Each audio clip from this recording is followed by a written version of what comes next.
Hello दोस्तों, स्वागत है हमारे YouTube channel dark web star पर। और अगर आपको भूत प्रेत और डरावनी कहानी सुनना पसंद है तो हमारे चैनल को सब्सक्राइब करना ना भूले।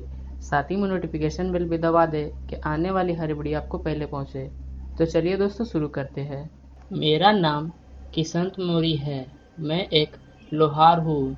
मीर नगर में गांधी चौक में मेरी छोटी सी दुकान है।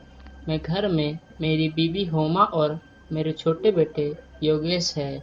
वैसे तो दुकान का काम ठीक ठाक चल रहा था, पर मेरे काम में तेजी मांगती भी थी। घर के खर्चे बड़ी मुश्किल से निकल रहे थे। एक दिन एक ग्राहक आया और उसने मेरी दुकान पर आकर एक लोहा की जाली बनवाने का ऑर्डर दिया। मुझे पक्का याद है कि उसने एडवांस में 500 रुपये दिए थे, पर जब वो तैयार हो चुकी जाली लेने आया तो यह जिद करने लगा कि उसने 1000 रुपये दिए थे। इसी बात पर मेरी और उसकी हाथापाई हो गई और मैंने गुस्से से उसके सिर पर लोहा का पाइप मार दिया।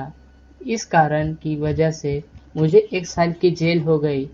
वैसे तो मैं आज जेल से रिहा हो चुका हूँ, पर जेल की कड़ी याद आज भी मुझे बहुत डराती है। जेल के अंदर मुझे सी बैरक में रखा था। मेरा कैदी नंबर 13 था। एक रात जब मैं सोया हुआ था तो मैंने किसी औरत के हंसने की आवाज़ सुनाई दी। मैं चौंक गया।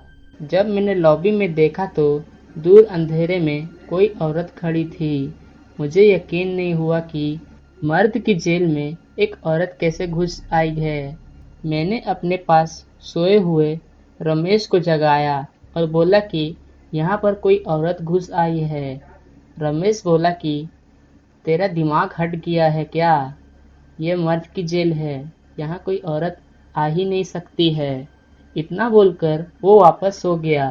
मैंने फिर से रेडियो के बाहर से झांक कर देखा तो पता चला कि वो औरत अब भी वहाँ पर लॉबी में खड़ी है। मुझसे रहा नहीं गया तो मैंने उसकी ओर पानी का खाली गिलास फेंका। मेरी इस हरकत से उसने मेरी ओर देखा और अंधेरे से उजाले में आने लगी। वो एक सजी जली जवान औरत थी। वो हमारे सेल के पास आकर रुक गई। मैं डर के मारे थर्रा रहा था।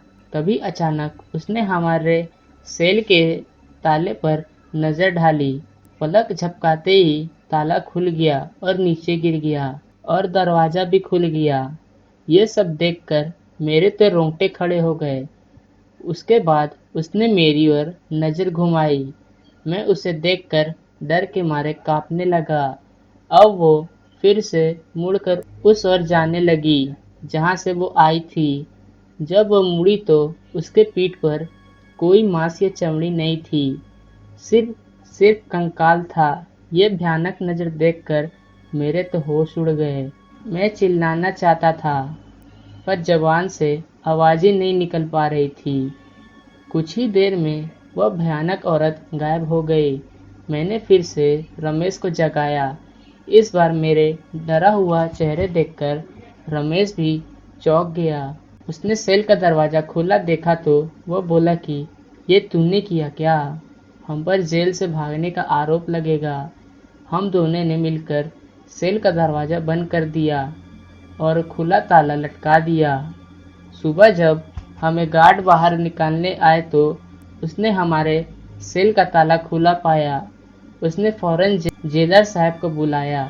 हमें तो लगा कि आज हम गए काम से, एक और मुकदमा हम पर जरूर आएगा। जेलर के आते ही हमने उसके पैर पकड़ लिए और हम गिड़गिड़ाने लगे कि हमने कुछ भी नहीं किया है। कुछ देर बाद जेलर बोला कि शांत हो जाओ। मुझे पता है कि ताला तुम दोनों ने नहीं तोड़ा है। मुझे पता है कि हमारे जेल में एक खतरनाक चुड़ैल घूमती है। मैंने फौरन कबूल किया कि वह कौन है। यह जानने के लिए मैंने उसकी ओर एक खाली गिलास फेंका था। फिर वह मेरे सेल की ओर आ गई। उसने पता नहीं क्या करके ताला खोल दिया था। जेलर ने कहा कि यह अच्छा नहीं हुआ, अब तुम सावधान रहना होगा।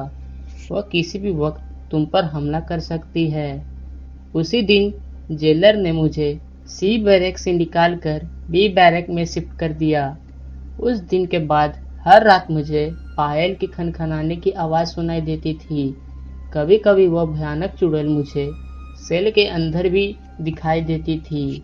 नींद में भी मुझे उसी के सपने आने लगे थे। कभी कभी तो ऐसा लगता था कि वो मेरे छाती पर आ बैठी है। ऐसे ही दिन पे दिन मेरे डर बढ़ने लगा और मैं बेवजह बीमार रहने लगा। अभी मेरी 1 साल की सज़ा ख़त्म होने में 3 महीने बाकी थे। तभी मेरे हालात को ध्यान में रखते हुए मुझे बाकी की सज़ा से मुक्ति दे दी गई और मैं घर लौट आया। घर आकर मुझे लगा कि बला टल गई है, पर ऐसा नहीं था। अभी कुछ दिनों पहले ही मैंने उस खौफनाक चुड़ैल को मेरी बीवी होमा के पीछे खड़े हुए देखा था। मुझे नहीं पता कि वो चुड़ैल मेरे पीछे कब छोड़ेगी या फिर मेरी जान लेकर छोड़ेगी। मैं तो अब बस भगवान के सहारे ही जी रहा हूँ। तो दोस्तों, ये थी आज की कहानी। उम्मीद करते हैं आपको पसंद आई होगी। अगर आप ऐसी कहानी रोज़ सुनना चाहते हैं तो हमारे चैनल को सब्सक्राइब करें। तब तक के लिए गुड बाय।